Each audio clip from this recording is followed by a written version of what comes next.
Hey everybody, it's Miss A and I'm here with a STEM Fair materials expectations video. So I wanted to go over this. So STEM Fair, when we're talking about materials, materials need to be very specific as to what is required and what is needed. So let's go over our essential question first. Was, how can I, or slash we, because there's some groups, formulate a materials list?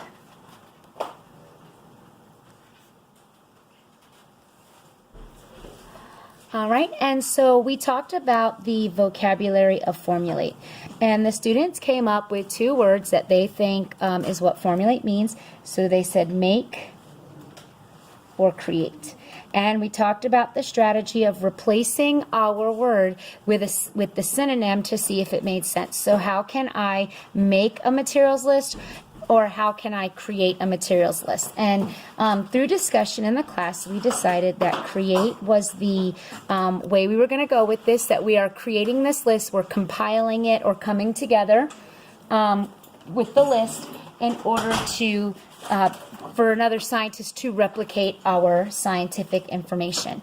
So the required notes, so these are the notes that must be in the notebook. His materials must include, they must be specific. They must be specific, including quantities, which is how many do we need,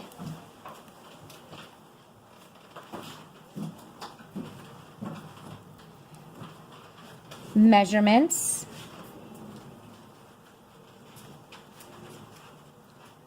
and specific brands and types.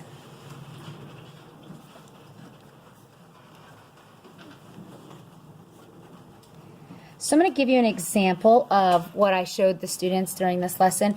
We talked about we needed 12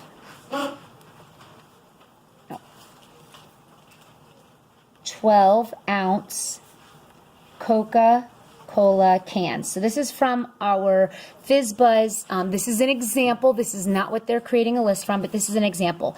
It has the quantity, how many I need, that goes there. It has the measurement, 12 ounces, that goes there. And the specific brands or types is there. So you see how this materials included all the pieces that they needed. So when we create a list, the list has to be complete so that other scientists can also duplicate the information. So we had to think about our topics. So the materials list or journal entry is related to the topics. So the first class, which is my AM class, their topic is, and it's the same as before, does the manufacturer of a cell phone charger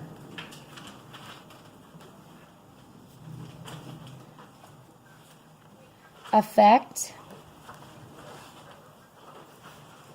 the amount of time it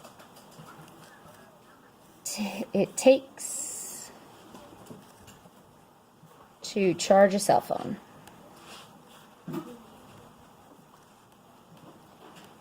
So that's my morning class.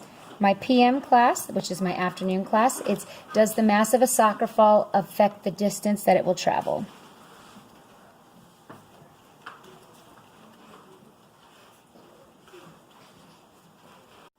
All right, so here are my two topics. My morning class, does the manufacture of a cell phone charger affect the amount of time it takes to charge a cell phone? PM class is, does the mass of a soccer ball affect the distance it will travel?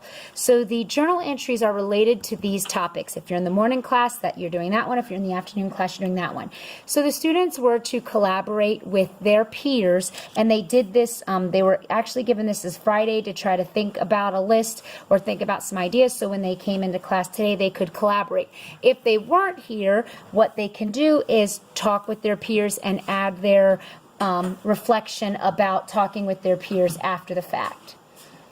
So we did say that the first two things that should be on, so there, and let me start here, there are certain things that affect the outcome of a STEM, and there are things that are required that don't affect the outcome. So for example, we had our cans, and we had to be very specific because that affects the outcome. But we also need a sink. We also needed a garbage can. It really doesn't matter the size of the garbage can. We just needed it to dispose of the cans.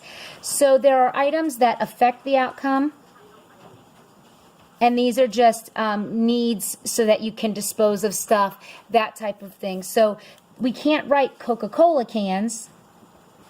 We have to be specific. We have to say 12-ounce Coca-Cola cans.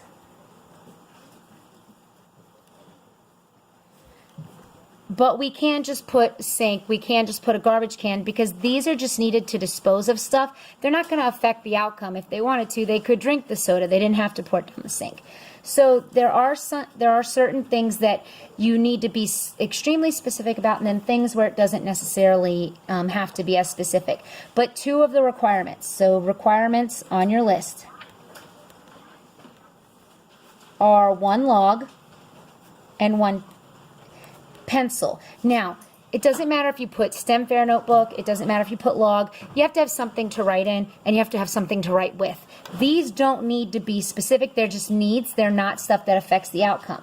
But for our particular project, when we were talking about it, we talked about our the device that we will be charging. We have to put 1 7-inch Kindle Fire. We have to be extremely specific, quantity, measurement, and specific type with that, because it does affect. If you were to get a bigger Kindle, it might take longer to charge versus that 7-inch Kindle. So we have to be specific with regard to that. And the students were supposed to discuss with their peers about items, and we also had a class discussion about the different items that we wrote down.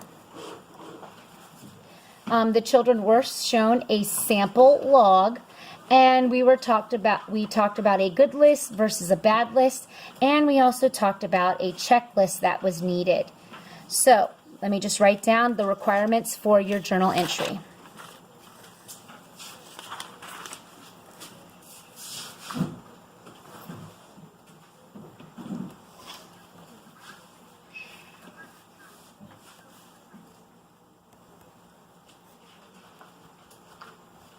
Notes, which we took in class, so if you're absent, you can get those from your peers.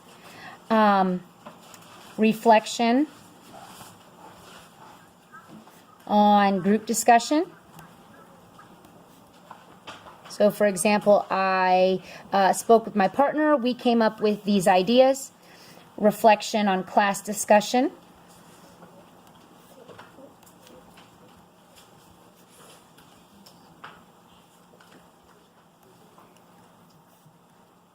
Complete list.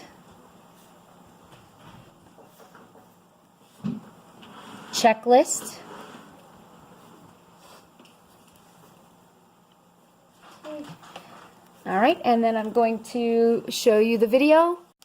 And so here is the PowerPoint that was presented to the students today.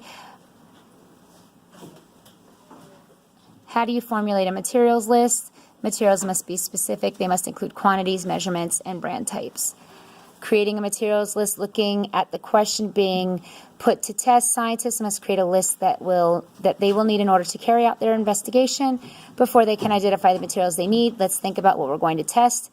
That's the morning class, the afternoon class, and then this is where they talked with their peers.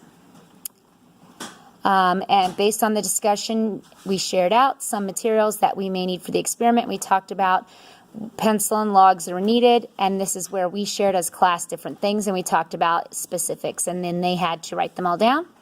Here's an example of a materials journal entry. You see how it has a reflection, it has the complete list, it also has an addendum. There doesn't have to be an addendum, but it needs to be done.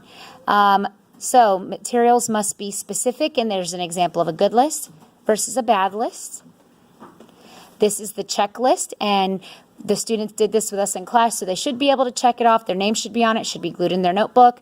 And then this is where we talked about the reflection and where I wrote down everything that was needed. Hope this video helps. Thanks for watching, everybody.